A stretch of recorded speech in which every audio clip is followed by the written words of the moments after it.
Cats were never domesticated by humans. We were domesticated by cats. And the proof is buried on an island in the Mediterranean. The island is Cyprus. It has around 1.2 million people. It has an estimated 1.5 million cats. More cats than people. And here's the problem. Cats hate water.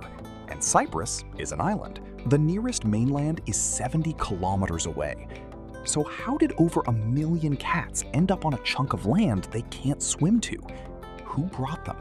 And why? In 2001, a team of French archaeologists landed on Cyprus to dig up an ancient settlement. What they found rewrote the timeline of our relationship with cats. A grave, a man buried with tools, seashells, and an 8-month-old cat laid beside him like it belonged there. The burial is roughly 9,500 years old. That's 4,000 years before Egypt, the civilization most people assume invented the whole worship your cat thing. So Egypt didn't start this. Cyprus did. Or at least Cyprus is where we found the oldest proof. Which means the story of the house cat doesn't start with pyramids. It starts thousands of years earlier, with a completely different, far less glamorous animal. A wild cat nobody worshipped yet. Every house cat alive today, from the fluffiest Persian to the meanest alley cat, is one species, Felis catus. And that species has one direct ancestor, a wild cat called Felis sylvestris libica, the African wild cat. It still exists. It still lives wild across North Africa and parts of Asia, and it barely looks any different from the cat asleep on your couch. Same size roughly, same stripes, same attitude. But there's a problem baked into the story from the start. Wild cats are solitary. They don't live in groups. They don't have anything close to the pack structure that made wolves easy to domesticate into dogs. So, if cats don't naturally live around other cats, how do you domesticate one at all? The fossil record doesn't make this easier. Wildcat bones barely survive, which is part of why this mystery took so long to crack. The oldest specimens we do have come from Cyprus, around 11,000 years old, and from Turkey, around 10,000. So the pieces are there. What's missing is the mechanism, the actual how. Most domesticated animals were either hunted then managed, like cattle, or deliberately bred for a task, like horses. Cats did neither. Researchers point to a third path, the commensal pathway. Nobody hunted these cats. Nobody bred them on purpose. They showed up on their own. Here's why. Early farming settlements stored grain. Grain attracts rodents. Rodents attract cats. The cats weren't invited in.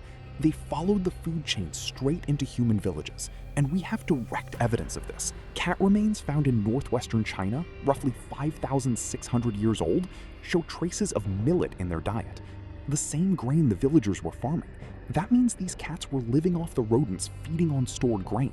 Free pest control, showing up uninvited. One cat's remains even showed less meat and more millet than expected, meaning it was either scavenging scraps or being fed directly. So that's it. Cats invited themselves in, and we let them stay.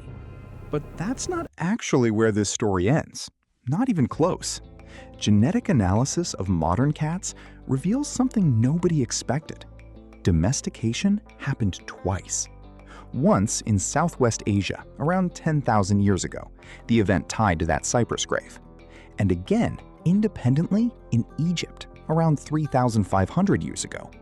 Two separate populations of wildcats contributing to the DNA of every house cat alive today. And Egypt is where the relationship stops being purely practical. At a site called Hierakonpolis, archaeologists uncovered 6 burials, 2 adult cats, 4 kittens, roughly 3,600 to 3,800 years old. Their bones match the size of domestic cats, and one skeleton shows healed fractures. That cat broke a bone, survived, and healed, almost certainly because someone was taking care of it. This isn't pest control anymore. This is the beginning of something closer to companionship. From Egypt, cats moved with trade. Into Greece, into Rome. Roman mosaics show cats inside homes, hunting prey under the table, proof they'd become fixtures of daily life, not just farm tools. And around 11,000 years ago, As people migrated out of Southwest Asia into Europe, they brought that original wild cat subspecies with them. Onto Cyprus, into the story that started this whole video. The result? Roughly 600 million domestic cats alive on Earth today. We didn't choose cats. They walked into our grain stores. We didn't kick them out, and 10,000 years later, they are all over the internet. Maybe humans didn't domesticate cats. Maybe cats discovered that humans provide food, warm shelter, and endless affection, and they simply decided to stay. It's one of the most successful partnerships in natural history. Like and subscribe for more amazing nature facts.